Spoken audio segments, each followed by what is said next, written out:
অ্যাশেজের প্রথম ৩ টেস্টে ধরাশায়ী ইংল্যান্ড প্লেয়ারদের রীতিমতো শুলে চড়াচ্ছে ব্রিটিশ মিডিয়া। অ্যাডিলেইড টেস্টের আগে ৪ দিন কুইন্সল্যান্ড উপকূলে ঘুরে বেড়িয়েছেন বেন স্টোকসরা। অভিযোগ রয়েছে অতিরিক্ত মদ্যপানেরও। বিষয়টি খতিয়ে দেখছে England and Wales cricket board.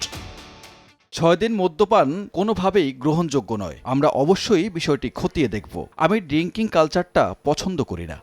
তবে এবারই প্রথম নয়। নিউজিল্যান্ড সফরে কোনো এক ম্যাচের আগের রাতে মদ্যপান করেছিলেন হ্যারি ব্রুক ও জেকব বেথেল, এমন খবরও নাকি পেয়েছিল ইসিবি। সে সময় কিছু না বললেও অ্যাশেজ হারিয়ে আতে ঘা লেগেছে ইংলিশদের, তাই কঠোর হওয়ার কথা ভাবছে বোর্ড।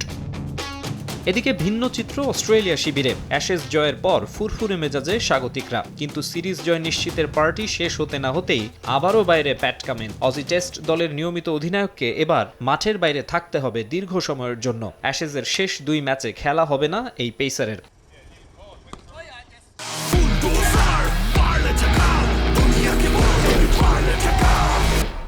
ওয়েস্ট ইন্ডিজ সফরেই ইনজুরিতে পড়েছিলেন কামিন্স, খেলতে পারেননি অ্যাশেজের প্রথম ২ টেস্টে। এই সময়ে পুনর্বাসন প্রক্রিয়ার মধ্য দিয়ে গেছেন। ব্রিসবেনে দ্বিতীয় ম্যাচে না খেলা নিয়ে অস্বস্তিও প্রকাশ করেছিলেন মাঠে ফিরতে মরিয়া পেসার, তবে তৃতীয়টায় দারুণ কামব্যাক করেন। অ্যাডিলেইডে ২ ইনিংসে তার শিকার ৬ উইকেট। মর্যাদার অ্যাশেজ পুনরুদ্ধারে গুরুত্বপূর্ণ ভূমিকা রেখেছেন অজি ক্যাপ্টেন, কিন্তু এক ম্যাচ খেলেই আবার যেতে হচ্ছে বাইরে।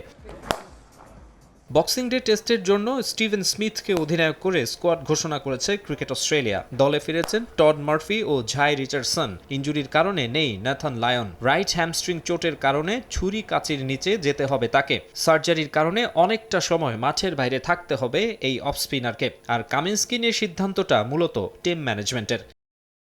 এই সিরিজে কামিন্স আর খেলবে না। আমরা ঝুঁকি নিয়েছিলাম, সিরিজটা আমরা জিতেছি, এটাই লক্ষ্য ছিল।